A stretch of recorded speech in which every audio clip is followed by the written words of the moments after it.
আজকে মাকে দেখতে যাওয়ার কথা ছিল বিকালে, কিন্তু দাদা ফোন করে বললো সকালে যেতে, তো মাকে দেখতে চলে গেছিলাম। তো পুরোটাই তোমাদেরকে জানাবো, ডাক্তার সঙ্গে কথা হয়েছে। তো গুড মর্নিং বন্ধুরা, কেমন আছো তোমরা সবাই? সবাইকে জয় গোপাল জানিয়ে একটা ছোট্ট মিনি ব্লগ শুরু করতে চলেছি। আমার মেয়ের ড্রয়িংটা কেমন হচ্ছে অবশ্যই কমেন্টসে জানিও। পুরোটা কমপ্লিট হলে তোমাদের সঙ্গে শেয়ার করব। আজকে সকাল সকাল কি রান্নাবান্না হচ্ছে দেখো। আজকে ডাল হচ্ছে, কুমড়ো আলুর তরকারি হবে। আর এখানে দেখো মেয়েকে কিন্তু চলে এসেছে পড়াতে, মেয়ে পড়ার থেকে উঠে কিন্তু স্কুলে যাবে।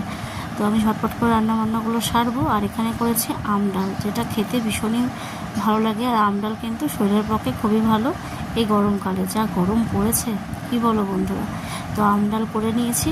আর এদিকে আমার গোপাল সোনাকে কিন্তু সকাল সকাল আমার মেয়েই ঘুম থেকে তুলে দিয়েই পড়তে বসেছে। আর এখানে আমার কালকে গোপাল সোনার অনেকগুলো জামা কাপড় ছিল, সব কেচে দিয়েছি। আর বাইরের ওয়েদারটা দেখো, একটু মেঘলা মেঘলা, কিন্তু প্রচণ্ড গরম, ভীষণ গরম। আর এখানে আমার বয়স হতে আমি একটু ইয়ার্কি করছিলাম। সকালে আমি জল বিস্কুট খাচ্ছিলাম, তো ওকে বিস্কুট খাবো, কিছুতেই খাবে না, তো জোর করে খাইয়ে দিলাম, কেননা সকালে আজকেও চা খায়নি। তো যাই হোক, ওকে আমি টিফিনটা রেডি করে দিলাম আম ডাল দিয়ে আর কুমড়ো আলুর তরকারি দিয়ে। এটাই হয়েছে আজকে সকালের টিফিন। সকালে আমরা এটা দিয়ে খাবো। আর দুপুরবেলা আজকে করবো হচ্ছে আলু পটলের তরকারি। তো দেখো আলু পটলের তরকারিটাও বসিয়ে দিয়েছি, ঝটপট রান্নাবান্না করে নিচ্ছি। তখন তো আমি জানতাম না যে আমাকে বেরোতে হবে।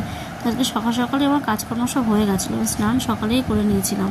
তো রান্নাঘরটা একবারে পরিষ্কার করে নেবো, আর যাতে তাড়াতাড়ি করে একটু রেস্ট করতে পারি। মানে হাজব্যান্ড মোটামুটি সবটাই করে দিয়ে গেছিলো, অল্প কিছু কাজ বাকি ছিল সেগুলোও করে নিলাম। তারপরে ছেলে মেয়ে সবাই আমরা একসাথে খাওয়া দাওয়া করে ওষুধপত্র খেয়ে মেয়েকে আমি স্কুলের গাড়িতে তুলে দিয়ে আসতে গেলাম। এবং ওদের আবার কালকে থেকে সকালে করে দিয়েছি স্কুল। এতটাই গরম, বাচ্চারা খুব গরমে কষ্ট পাচ্ছে, তা সরকারি নির্দেশ অনুসারে ওদের আবার সকালে করে দিয়েছে স্কুল। তো যাই হোক, আমি রেডি হয়ে বেরিয়ে পড়লাম, কারণ দাদা ফোন করে বলেছিল যে এখানে 1টার মধ্যে পৌঁছাতে।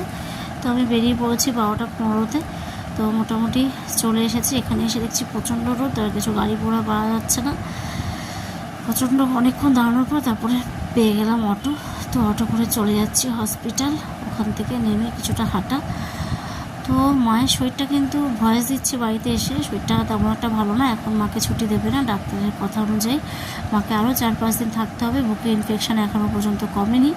সো বলছে যে অন্য জায়গায় রেফার করার কথাও বলছে, যদি ঠিকঠাক মতো মানে না শোনে। অ্যাকচুয়ালি মা না বারবারই বলছে বাড়ি আসবো, বাড়ি যাবো। তো ফুল চিকিৎসা না করে ডাক্তার ছাড়বে না। তো ডাক্তার বলছে যে দেখো ওনার বুকে ইনফেকশান রয়েছে, এই মুহূর্তে কিন্তু ছাড়া যাবে না।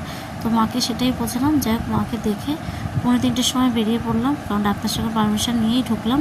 তার কারণ তখন মা খাচ্ছিল, ঢুকতে দেয় না সেই সময়টা, কিন্তু ডাক্তার থেকে পারমিশন